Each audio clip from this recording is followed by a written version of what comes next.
Let's get the second session going. So to my left, we have insider reporter Marta Biino. Please give her a round of applause. Next, we have marketing brand manager at NESCAFÉ, Cecilia Farr. Please give her a round of applause. And to her left, we have the one and only, our founder and CEO of MGM Power, Maira. Maira Genovese. Please give her a round of applause. How are we doing, ladies? We good? Great. Yeah, we ready? Very good. Yeah, ready to give a passionate well panel? done for the first panel. Was amazing. Yeah, so I wish we could have continued. We need to do season 2 of this version, right? To continue the conversation. Okay, as I said, so our topic for the second session is what's next for co-creation and storytelling. So I'm going to try and have the first session effect and drop a question and hope it just lands. So my first question is, what are the benefits and challenges of embracing a co-creative methodology to develop strategy? So what should brands be considering? Yeah, I'm going to go first, but I will just say before I get into it that I'm not at a brand. I'm not a creator. So whatever I say is mainly just as an ambassador for the people that I talk to regularly. No worries. Free space. And it's, I think the way I interpret the concept of co-creation is around giving creators the freedom and the possibility to explore their creativity in a way that is not as clear-cut maybe as in other forms of marketing.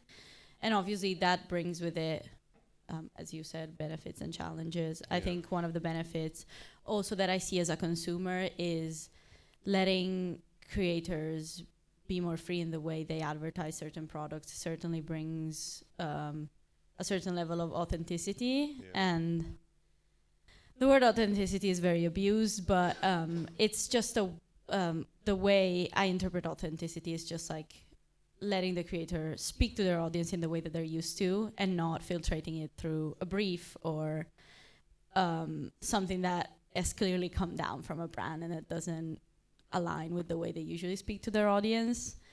And that can obviously be very beneficial to the way an ad works on a creator's profile. And also not on a creator's profile, but as a form of like white labeling or UGC.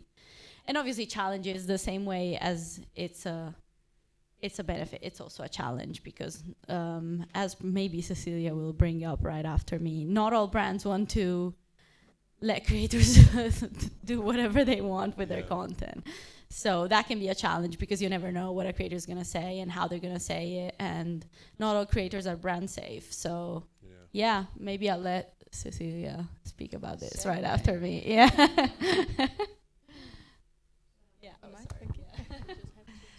And maybe we'll let you ask a few more questions this time, then go on a roll for half an hour. So obviously, from a brand perspective, I'm very lucky to work on the UK's biggest coffee brand, one of the biggest coffee brands in the world.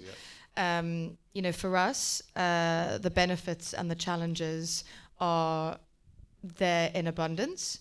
In terms of the benefits, when you really co-create and partner and storytell with the brand, but in a way that's really credible, that's when it adds value. I think the biggest challenge that you have in this space is not all collaborations build credibility for the brand. I think we've all seen the many influencers out there who use a product that's pretty much still sealed and full and tell you that this is what they swear by, and all you're doing is you're conning your consumer, and ultimately you're building mistrust. And that's the last thing you want to do as a brand. You don't want your consumers to feel mistrust towards you. So you have a great responsibility as a brand to really ensure that everything that you do and everything that you collaborate with actually builds credibility for the brand. In terms of some of the challenges that we face is that, you really have to make sure that as a brand, you're not stretching your brand to try achieve something that it's not in the space to achieve, nor will it ever achieve. There's a great example of Gillette, which a few years ago did a campaign on sort of the Me Too movement, toxic masculinity, and it just overstretched. They're a razor. There's only so much that a men's razor can do. You know, it was a topical, moment in history that everyone was talking about, and Me Too and feminism, and not all collaborations are right for the brand, and ultimately all you do is you piss your consumers off. You're overstretching to what the brand can actually credibly achieve, and that's really important, that you've got to play in a space that you're safe to play in, that a brand trusts. You know, I think for us as NESCAFÉ, we're very proud of our coffee legacy, but it's also okay that we're not going to solve world peace. We are just a cup of coffee. Yeah. The coffee break's very powerful, and we absolutely leverage that, but it's okay that we're just a cup of coffee. That's okay. Yeah. That's a good point. I just wanted to pick back on the conversation of the community, because I think it's very linked to the co-creation, right? Because I think one of the things that they were speaking on the first panel is about, the value of creating a community. And I think the value of creating a community is that you can listen to them and engage with them, nurture them, and through that community, then it can come the co-creation. I think it's very much linked community to co-creation. So you don't co-create it before you have a community, because to your point, there's a lot of brands trying to do co-creation without having a purpose and just for the sake of doing a co-creation. But you need to be, clear that why we're co-creating a brand, or why you're co-creating a product, and not just taking to the trend that every brand is doing it. And there's a lot of brands that looking to engage with creators. Oh, let's co-create a product. Let's co-create a brand with the influencer. But do you know what the community of this influencer? Do you know if that community of the influencers is actually the right community and the right people for your brand? And there's one great example that I love is the brand Glossier, which I know everyone knows about it. And I think Glossier is a perfect example of an influencer, which is Emily, that she was passionate about beauty. And she created a blog 10 years ago when blog was a big thing. And through her blog, she only talks about beauty. And she started engaging a huge community around beauty, and that community started sharing with her very transparently what they were missing within the industry of beauty, and what are the frustrations and what are the products that they were missing in the industry. And Emily saw that as an opportunity to create a brand, because she went to wow, I have a community here that we all engage with the same purpose of around the same subject, and they're telling me what they're missing and what they are frustrations, and then she created Glossier. And then she created Glossier based on the reviews of the community of her blog. And today, Glossier is still with the same foundation, where every product that Glossier launched, she launched it based on the reviews she's getting from her community. So I think it's just it's a very good example when we link to purpose, community, and identify what is the niche and why doing it, and what the benefits you can take from that if you nurture your community and co-create something that is a value for your people and for your consumers. Amazing. There's something that you touched on there about when going back to that community conversation and being able to kind of galvanize your community to almost take action and listen to them. My next question is more kind of related to social media and the impact it's actually having on co-creation. So just to kind of get your thoughts on that in terms of what impact do you see social, I know we've been talking about community in the beginning, so social media is having some sort of impact, but we heard from our first panelists, followers and so forth doesn't guarantee community. But what impact is social media having on co-creations? How are brands using their sort of social media presence to co-create, I would say? I'm looking at you, Cecilia. Okay. Interestingly, I manage the brand from an out-of-home space, so we're in B2B. So actually, this forum is probably more consumer-focused, whereas we have a tough job to do because we don't actually speak to the end user who's consuming the product. We're speaking to somebody who's crucially buying on behalf of somebody else. Right. And that's the biggest challenge that we have in B2B, is actually how do we speak to those consumers and reach them on the platforms typically that they engage with. And actually, social media for a typical business buyer who buys coffee for their business, and that could be a workplace, that could be a hospital, that could be a stadium, that could be a hotel. That's what we mean by out of home. Unfortunately, they don't use TikTok. They don't use Instagram. That isn't where they play. So, we have to reach them on social media channels that are perhaps more business focused, places like LinkedIn. But we have to be quite clever about how we use social media and how we partner. I worked on a campaign, back to my earlier point, that built credibility for the brand, because we were very particular about, in 2021, we partnered with Macmillan, where businesses host coffee mornings. Like, I'm sure you guys host a coffee morning for Macmillan to raise, money for charity, for cancer support, and the great things that they do. We partnered with Macmillan as the UK's biggest coffee morning with the UK's biggest coffee brand. Natural fit for the two things to come together. And we were their coffee sponsor of choice. And what we did was we created content that other businesses and like-minded businesses could see other businesses running a coffee morning with our brands. And that's how we have to get quite clever about how we do it. That's how social media plays a part for businesses, because businesses need to see other businesses as advocates for why they would buy coffee for their business. And actually that was a really natural partnership, the way we could create content that could be used over and over again. We could share it. It was very easy for other businesses to really see, actually, this would work for my business too. So in the B2B space, you have to get quite clever. It's B2B to C.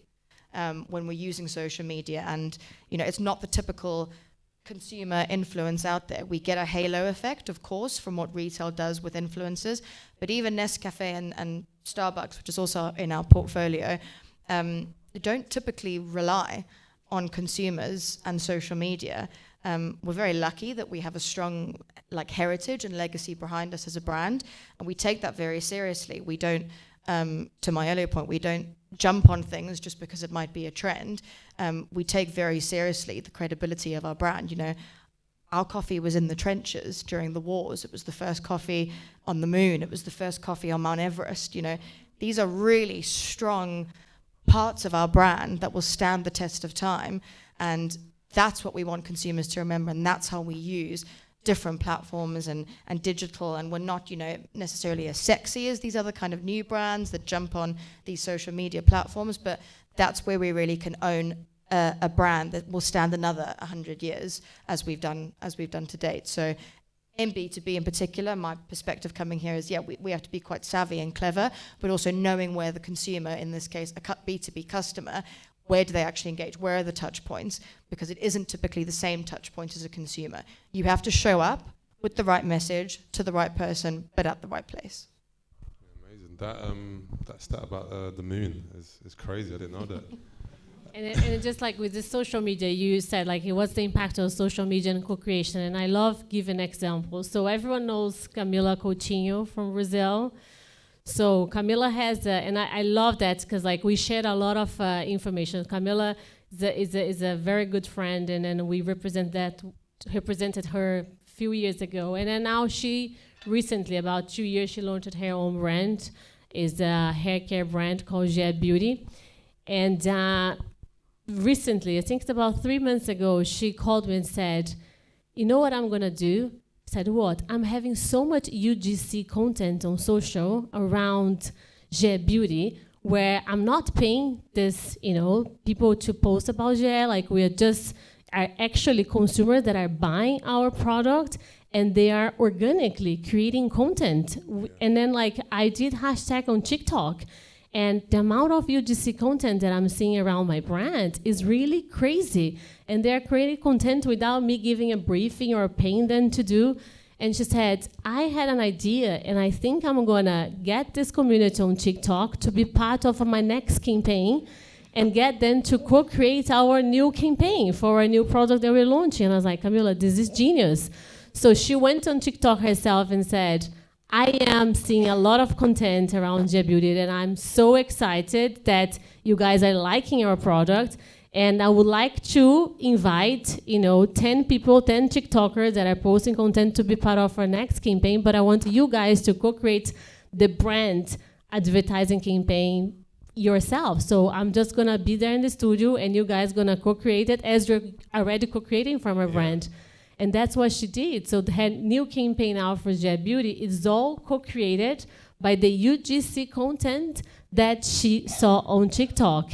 And then if you look at the content now, it's so real, it's so authentic, and there's a purpose where she's engaging her community to be part of what she's building. So I think that's the value you have on social media when you understand how can you leverage from the UGC and engage that community that you're seeing that are posting organic about the brand, and how to nurture that and potentially co-create your next product or your next campaign. Would you say brands are like, as you've explained it, it sounds like 1 + 1 = 2, you know?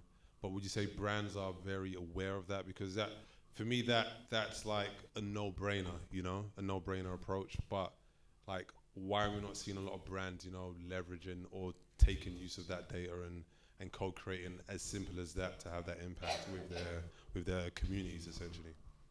Well, I may be wrong here, but you can tell me if I'm right. I think it just takes a lot of time, and not a lot of brands have the time or are willing to invest that time. And it's still new. Like, to me, what shocks me, like just reporting about this space, is every time I go to a conference or talk to a brand, it's realizing that it's not for everyone. As Cecilia was saying, like, this is not a blanket approach. Yeah. And it's something that requires a lot of effort and a lot of social listening and a lot of really investing into the space. And not all brands, this is not our approach that will fit all brands, and that's fine. It's something that maybe fits, especially when it comes to TikTok. I think TikTok really changed the paradigm there, where the audience is younger, so there's a type of consumer that TikTok works best for, and not all brands will want to be there, and that's completely fine.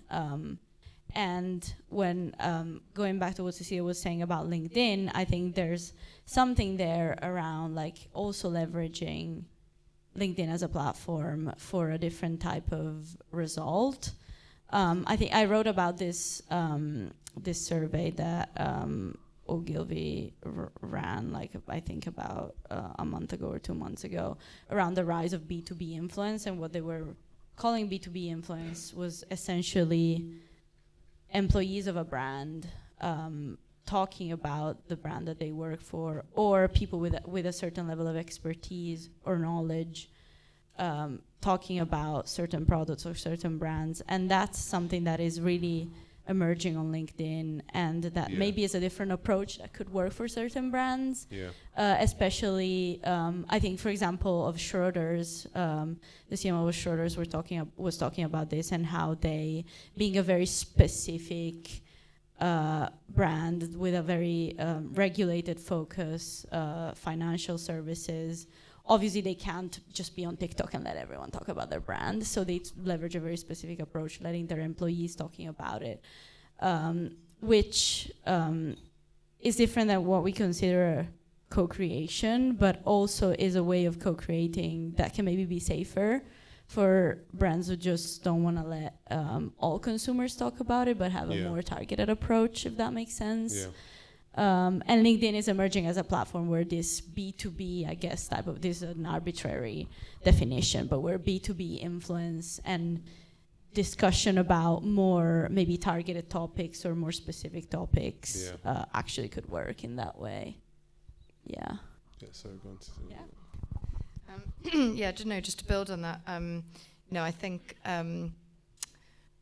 what you really want, and what we use in Nestlé, is we use something called the creative scale, where when we come up with creative campaigns, the scale is from wasteful all the way through to legendary.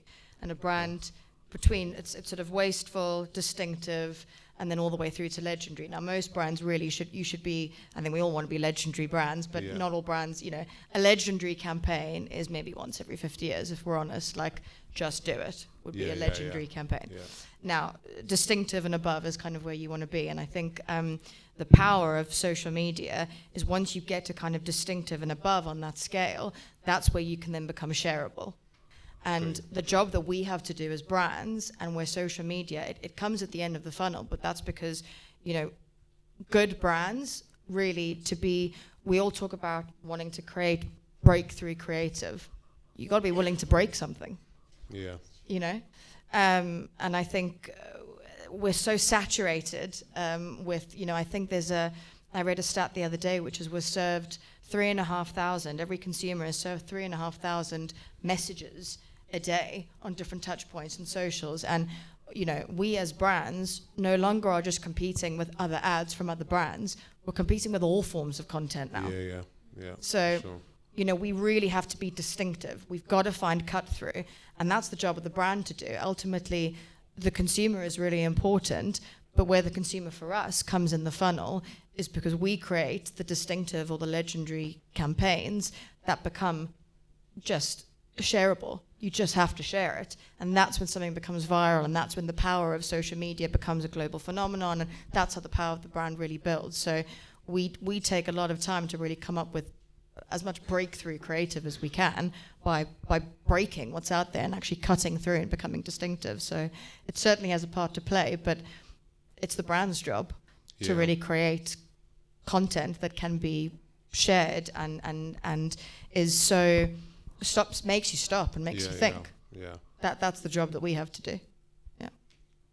No, my next question for you was going to be about working for NESCAFÉ and the way you spoke about your heritage, the history, and how important it is about the reputation of the brand. Like, what is the process or methodology that goes into that storytelling now to create content for this day and age that we're in? Like you said, like there's many forms of content and media that is fighting for our attention. Without sharing all the secrets. Without giving a very long internal approvals process. I think for us, what we're getting better at and what is super important is listening to our consumers, but I think we all as marketeers make the mistake of don't fall into the trap of relying on insights to validate something you already know. Okay. You know, we don't want to. What you don't want is a pat on the back. You need a kick up the arse. You don't want something to come back in insight to go, oh, that assumption that we thought our consumers think of and believe about, yay, it's true. You need to really dig deep. You need to look at consumer insight, and you need to understand what is the consumer not talking about that you thought they would talk about. You know, what are they passionate about? What are you hearing that makes you uncomfortable? It's the uncomfortable truth. You know, that's what you need to hone in on the brand. That's how you develop. That's how you innovate. That's really where the beauty of innovation comes for a brand, is when you listen to a consumer, but it's the unexpected that you're listening to. And, you know, the way that I think we've used NESCAFÉ as a brand really well to keep innovating is NESCAFÉ Zero, for example. We've done great work there with, you know, for the last 10 years now, we've got young people and students to design our limited edition packaging for us, which is a zero by design. Again, a natural brand fit, and they now create our packaging for us, which is pretty genius. Amazing, Packaging is quite expensive to create. If a student can create it for us, then that's great. But it's true to the purpose. We partner with the Prince's Trust, which works with young people. So again, it builds credibility for the brand. The brand doesn't just sit stagnant. It moves with the consumer, and we innovate, but it's because we sit on the uncomfortable truths, and that's how we innovate, and we bring newness to the brand. You know, because we don't just pat ourselves on the back for validating an assumption that we all already believe. And for marketeers, we need to be really careful. But that's a good example of how we can add this co-creation to this process. I love what you said, that you guys put the consumer first in terms of listen to your consumers rather than just, you know, getting to the insights and guide you to your next strategy. Because I think that's the point of how do we listen consumers and how do we make them uncomfortable. And then I think co-creation, it's a great way of listening to consumers and getting them uncomfortable and be very, you know, open and honest about what they think about a brand and how can you evolve together. And then with here what we've been doing at MG, and then there's is a good example where we can mix consumer, influencer, and brand I think it was 2 years ago, just gonna be wrong with Stripes, 2 years ago, a year ago, 1 year ago, 2 years ago. Yeah, so 2 years ago, everyone knows like Naomi Watts, it's a very well-known British actress. So Naomi, she had some personal issues with her menopause. She got into the menopause in a very early age. And at the time, she was really confused about, first, why I'm getting all the symptoms in such early age. And secondly, she was trying to find community on social that discussed about menopause, and she could not find at all. She could find, communities around, pregnancy, new moms, and, but nothing around menopause. And then she was like, oh, I'm a bit lost here because I don't find a community where I can share my experience or getting advice and understand how do I deal with that. And then okay, I'm gonna look for some products and see if I can get some products that can help me to go through the symptoms. And she could not find any product. And she was like, oh my God, there's something really wrong in this market of menopause. And then when she started talking with her friends, their friends didn't want to talk about it because they were so afraid of talking or, embarrassed to talk about their menopause process. And then she was like, you know what, I need to create a brand that, is going to actually create a community, create a product that I can actually have a purpose to help other women that's going through what I'm going through. And that's when we did a co-creation where we get Naomi and women that were buying products around menopause, but there was an amazing experience when we're talking with those women, because they said that they used to go to the drugstore to find product for menopause, but they didn't want anyone to see that they were buying products for menopause because they were very embarrassing. So they were like hiding the products for people not to see it, because even when they go to pay, so they were mixing the menopause product with other products because they were so embarrassed to actually, even to the cashier to see they're buying products. And then she was like, oh, there's a huge opportunity here. And that's when I think co-creation can play a very,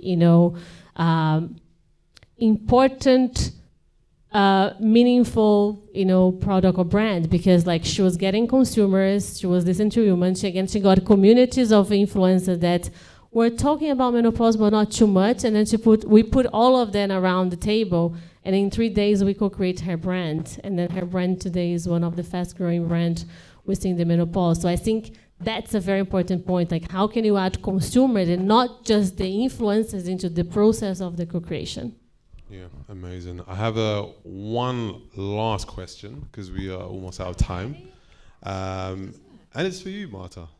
I was just going to ask, could you give like your opinion on how co-creation can, like from your sort of perspective in your professional career, give your opinion on how co-creation can help build compelling and impactful storytelling?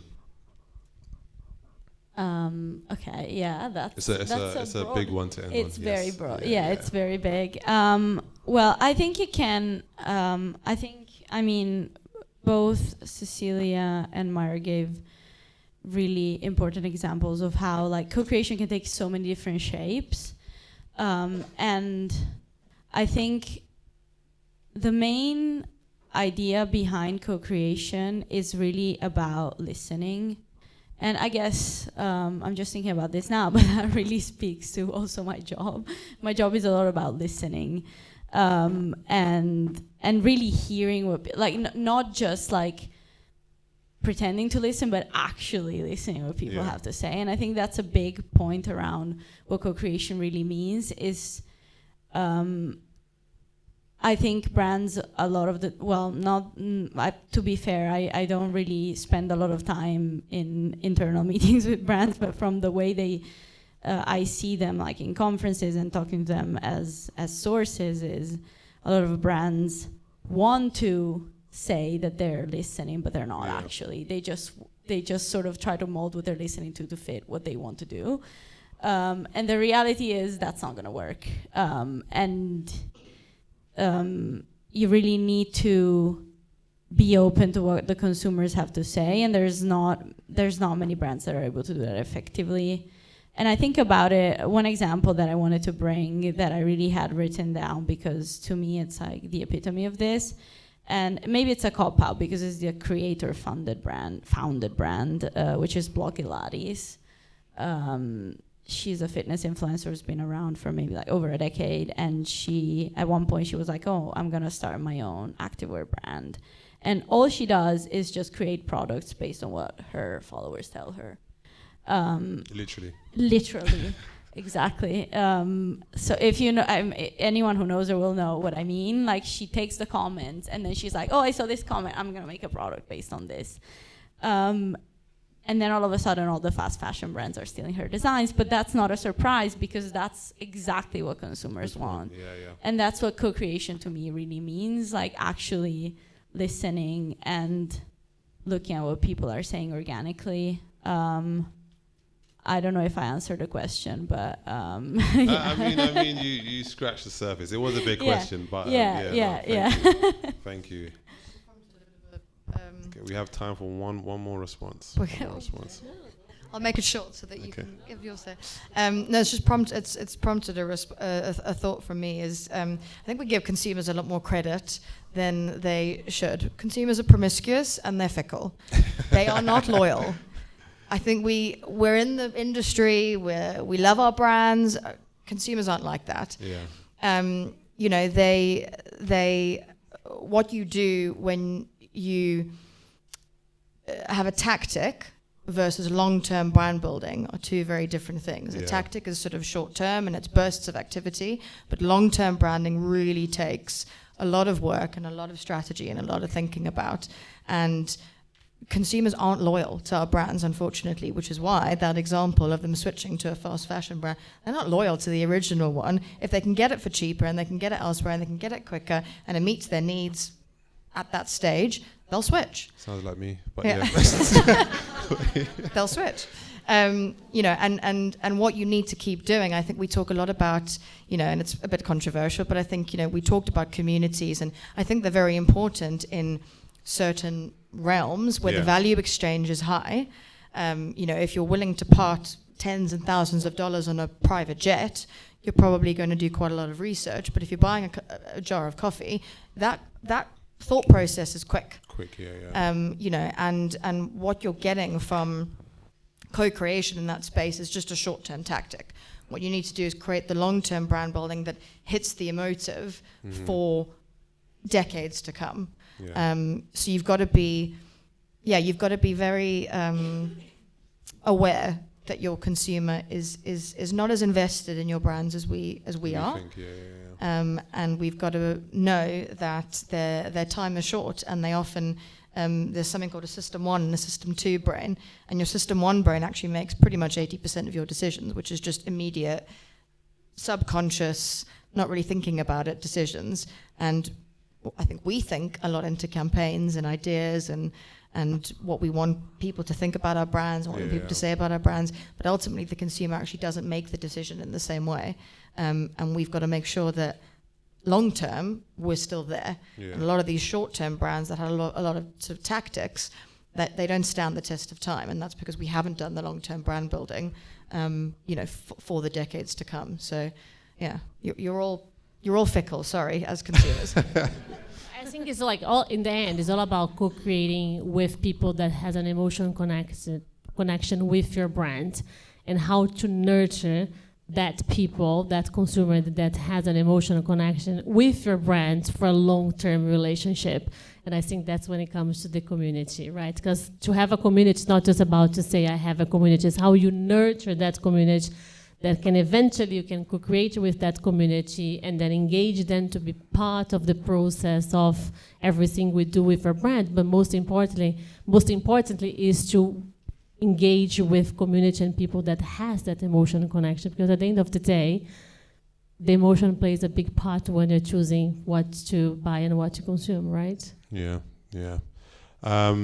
We've come to the end of our conversation. That was a very insightful conversation. Thoroughly enjoyed that and listening to all your point of views. I think the way we start with community, we can't drop the word community now. It lives on. It's all correlated. It's all connected, it's all connected. Please give a round of applause to our lovely speakers. Thank you so much. Thank you.